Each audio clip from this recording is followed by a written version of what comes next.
Well, welcome to the Unstuck Church podcast here. This is our first episode of the year 2026, Amy. It's unbelievable. Welcome 2026. That is crazy. Wow. I'm Sean, your host, and as always, joined by my teammate, Amy Anderson. And Amy, we're kicking off a brand new series today called How Not to Waste January. This is the first of 3 episodes that we're going to do where we're going to walk through some really practical steps that can make this January, this first month of the brand new year, one of the most productive months of the year for church leaders. So, Amy, why did we want to tackle this specific topic right now? You know, part of me actually was a little hesitant, Sean, because I don't know about you, but through the entire month of December, all of these get ready for the new year, do this, don't do that. And amidst all of the Christmas emails I was getting, everything just felt like I am not a leader if I am not on top of this thing. So it almost became like noise to me. But having said that, I do think that January can just be this strange month for churches, right? You've got this post-holiday malaise in the first week. People are tired. But like I said, there's all this around you going, new year, new you, new leadership, all that stuff going around. So for our listeners, if you didn't get strategic planning on the calendar early, I think it can feel like maybe January is just a month you're going to drift through. But here's the thing. It is true. If you leverage January well, it can set you up for a very fruitful rest of the year. And if you let it slip by, you'll just kind of be playing catch up month to month. So amidst all the noise, we put our heads together and just asked, what practices, initiatives, and conversations do we wish every church leader would be setting aside time for in January? And we came back to these 3 things: create time to reflect, create time to refocus, and define the time to move forward. So today we're starting with that first one, just time to reflect. Yeah, I think that's good. And Amy, I don't know about you, but as I got to December of 2025, I just felt like, where on earth did this year go? I know. It went by so fast. I know.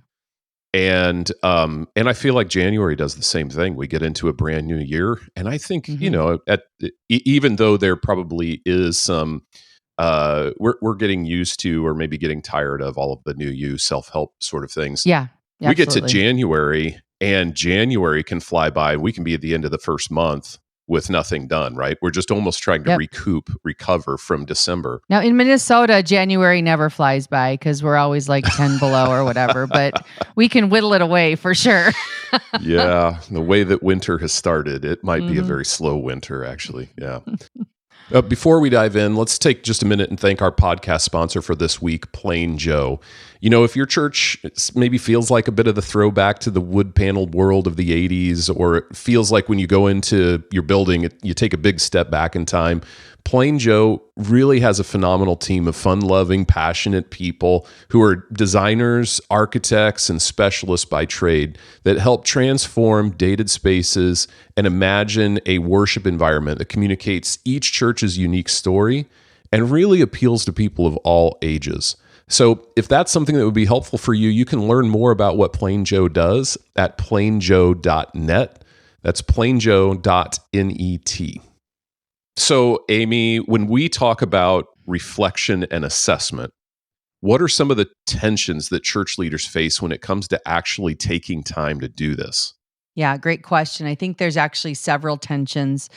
First, sometimes reflection isn't always positive, right? Looking back isn't always positive, and leaders might avoid it because they don't want bad news, but you never go to a doctor who just says, you look fine, when you're not fine. Truth is what gives us permission to move in a different direction. So painful doesn't mean bad. The second reason I think is that many leaders that, at least that I've been around, kind of trust their gut. They know what went well and they know what didn't. But here's the key for me. What about the rest of the team?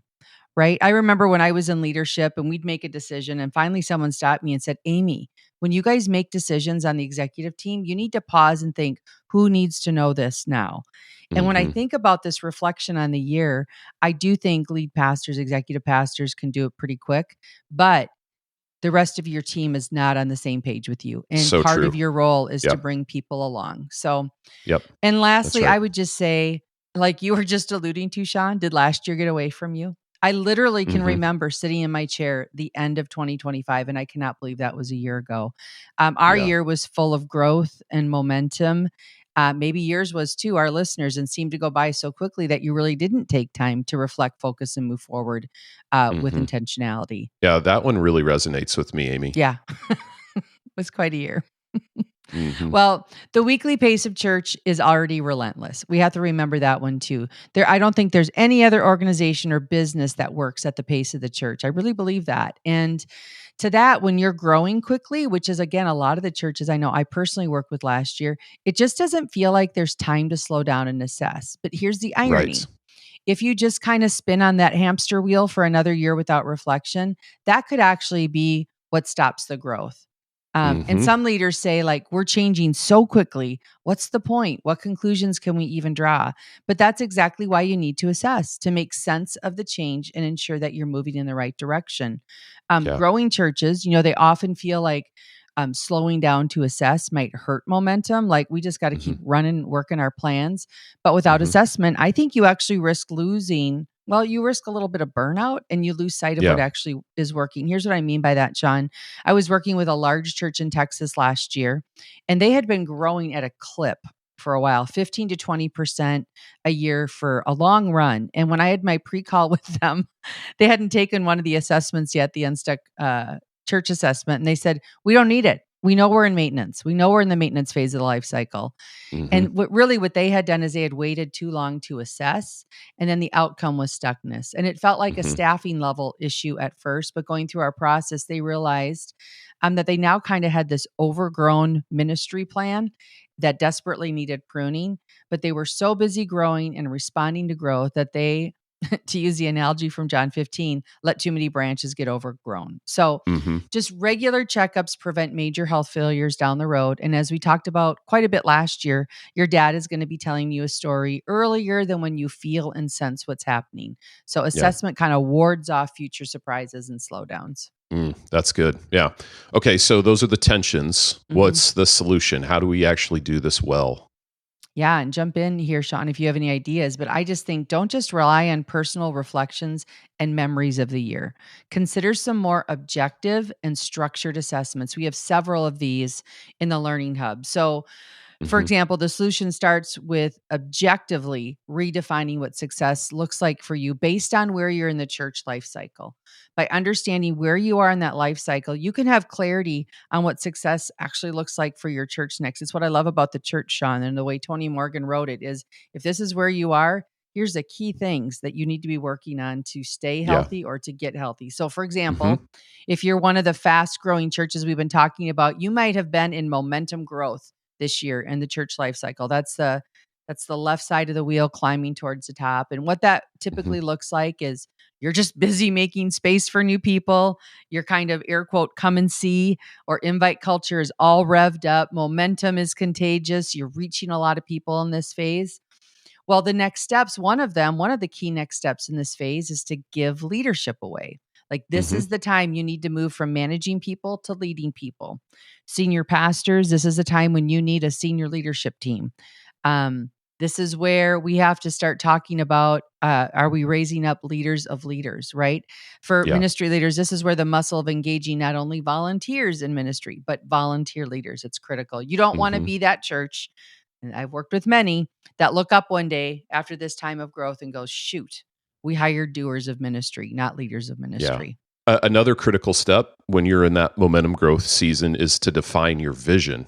Hmm. And your growing church really needs clarity around those, what we call bold moves that God's calling you to make. And that's different than your mission. Your mission is your purpose. Your mission is why you exist. A vision is what tells people really where you're going, where you're headed as a church, right? Yeah, that's right. One more example, Sean. Say you've made it out of momentum growth and now you're in strategic growth. What that looks like, after moving through this season of rapid growth, you realize, hey, we actually need some systems to keep up with the growth God is bringing us because your Mm-hmm. reach strategies are working well. You now have a lot of new people that need to grow in their faith. So one of the key next steps as you're moving from momentum to strategic growth is to get clarity around how to engage people in the life of the church beyond the weekend service. So Yeah. what are those easy first steps we want people to take? What are the key bigger next steps we want them to take? And Sean, you know this, we talked a lot about Orchard Church in 2025 in Brighton, Colorado. But this is why, amidst a huge growth season at their church, they assessed those first steps of engagement. They didn't like the story their data was telling them, and they revamped and installed a new system. Yeah. So back to my point, you need to redefine what success looks like based on where you're at in the church life cycle. Yeah, that's really good. And for our listeners, if you want to know where you're at in the church life cycle today, you can actually take the assessment for free at theunstuckgroup.com/assessments.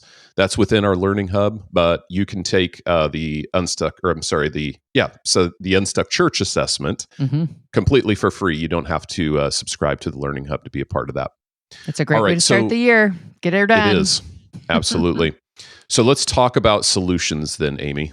Yeah, continuing on the same train of thought, when you're taking time to assess, use objective metrics. So again, our vital signs assessment, that looks at key ministry areas with benchmarks from more than thousands of churches nationwide that have contributed to our database. And this just gives you this unbiased snapshot of your church's health. Things like weekend attendance trends, baptisms, volunteer engagement, giving patterns. These metrics, not one of them, but all of them as they come together, again, will tell you a story about your church health as you're assessing. And the last thing I'd throw in here, Sean, is just to get fresh eyes on the weekend experience. It's so easy when we're around our weekend service to kind of habituate to our environment. We don't see what new people see and experience. You know, I just went to one of our church locations with my husband recently. We're a 4-location multi-site church. I hadn't been there for almost a year, like to that specific location. I go to church every weekend, but attend and serve at our broadcast location. So when my husband and I walked through the doors, I like almost immediately started pointing out things that our team just wasn't seeing anymore. And maybe they saw it and they just hit the walls. They're trying to get things done. But I just shared it with my husband. You know, these are the things a new person experiences, and they're solvable problems. So I just think it's so important to assess your weekend intentionally once in a while. Step back and really assess how it feels to the new person. In fact, we have a tool that you can use in our Unstuck Learning Hub called the Weekend Service Assessment. And it's a guide you can download and you can use to get fresh eyes on your weekend. To help train your team or train a team of people to get fresh eyes. So again, to start the new year right, that's a very easy step to just get fresh eyes there. I love that. Love how practical that is, Amy. But I'm guessing that some of our leaders that are listening are thinking, this sounds great, but when do we actually do this and who helps me with it, right? Right. That's actually what gave me so much fatigue in December coming into January. Everyone wanted me to make these bold moves, you know, to kind of reconstruct my life. But here's the deal. Here's what I recommend. Just put it on the calendar now. Don't wait. Block out some time this month for your senior leadership team to do these things together. I have to believe you meet at least weekly or bi-monthly. Grab one of those times and do these things. Hopefully it's a standard meeting you can just redirect. So reflection it's just not something you can do completely alone. Your team needs to be part of the assessment process because they have perspectives that you don't. So just get it on the calendar. And then honestly, getting an outside perspective can be invaluable. And that's where something like the Unstuck process can really help. Having experienced consultants walk you through an assessment that can help you develop, you know, a customized action plan based on what they find. So regardless, do this work, do the assessment. But if you're thinking it would actually be helpful to have someone walk us through the process, that's what we do each and every week. Amy, I was thinking back to how you started the podcast and you talked about a little bit of this fatigue, and especially for churches that have been in a growth season over this last year, they've been growing really fast, how hard it is, how difficult it is to slow down and actually take some time to assess again. But here's the thing. When you think about the church life cycle at the top, they're at the pinnacle of the church life cycle is what we call sustained health. And those are churches that sustain health, growth, replication over years and years and years. And what we've seen is the churches who are actually going through this process annually of assessment, of planning, of aligning their structure to it, and they're doing it every year. Those are the churches that stay in sustained health seasons for much longer. That's right. Simply because they have this consistent strategic obedience to this muscle memory of doing this every year. It's almost like they're harnessing the growth to continue to propel them, versus if we don't harness Yes. growth, we end up declining. We end up losing Yes. momentum. Absolutely. And I know this is an overused concept, but it really is the flywheel. It is this consistent turning of the wheel that really is what brings great results for them year over year over year. So this might be the year to start that habit for your church. Amy, for leaders who are listening right now and they're thinking, okay, we need to schedule some time to reflect this month. What's the first step they could take, maybe even this week? Yeah. Well, here's what I'd encourage. First, go to theunstuckgroup.com and take the vital signs assessment. It's free, and it'll give you immediate feedback on where your church stands. And we'll share a coupon code with our email subscribers so that you can do that for free. It's not an easy assessment, meaning you're not going to drop in for 5 minutes and just grab data. You're going to have to do some research to really understand your numbers. But I think this is one of the most effective tools for you to understand the overall health of your ministry. And then second, like I just said, schedule a meeting with your senior leadership in January specifically for assessment and reflection. Just try not to let other urgent matters crowd this out. Just guard it. I'm telling you, it's going to be a great discussion. And then third, just come prepared to that meeting with your vital signs, with some key metrics in hand, whether that's attendance trends from the past year, giving patterns, volunteer numbers, baptisms. You need to have data to have meaningful conversations. And if you had the team walk through the weekend assessment tool, have them bring their perspectives on that exercise as well to the meeting. Yep. And if you're not an email subscriber and would like to get that coupon code, theunstuckgroup.com/podcast is where you can subscribe. Amy, what about churches that realize they need more help than just doing this on their own? Yeah, well, again, that's where the Unstuck process comes in. We've been helping pastors lead unstuck churches for 16 years now. But not only that, but we are a team that not only works with churches, but we are a team that is invested in our home churches. Yeah, there's a few of us that consult full time, but the majority of our consultants are just like you listeners. They're ministry leaders leading a local church. They not only lead other churches through the Unstuck process, they actually lead their own churches through it to help them stay healthy and growing. And I just say that so when you engage with us, we begin with a thorough assessment that looks at your ministry story, that analyzes objective health metrics, helps you identify your church's unique opportunities. From there, we help you clarify what you mentioned, Sean, the vision God's given you. And then we develop together this unique structure and customized action plan to see it all through. It's definitely not a one-size-fits-all approach. It's tailored to where your church is right now and where God's calling you to go. Absolutely. And our process, when we say process, it is really just an organized set of conversations and exercises that churches can have every year. So you can start this in your first year, but every year you can use those same tools. And I think that's actually where churches get better and make improvement. That's right. That's right. All right. Well, Amy, we're going to wrap up for today in this first episode of the new series, but any final thoughts before we do? Yeah, I'm just realizing it's January already, and I just wanted to remind our listeners that the deadline for our multi-site and executive pastor cohorts in Phoenix is on January 9th. These are great environments to meet other ministry leaders and learn together about some of the things as we talked about today and much, much more. So you can go to our webpage to learn more and register at theunstuckgroup.com/cohorts. And Amy, this year, our cohorts are actually meeting in Phoenix in February. So I think smart. Phoenix in February, I think that's good timing, especially for you coming from Minnesota. Yes. You're going to enjoy that trip. I will be there. I'll be there early and stay late. It's pretty wise. All right. Well, let's wrap up today's episode. If you want to learn more about the Unstuck process and how we can help you lead an unstuck church, you can visit us at theunstuckgroup.com. You can also take that free vital signs assessment that we've talked about right there on our website. It's within the Learning Hub. Make sure you subscribe to the emails to get the coupon code for that. And then next week, we're going to continue our series on how not to waste January with an episode on how we're going to refocus for this year. We'll talk about planning and rhythms that'll help you make the most of the year. So until then, we hope you have a great week.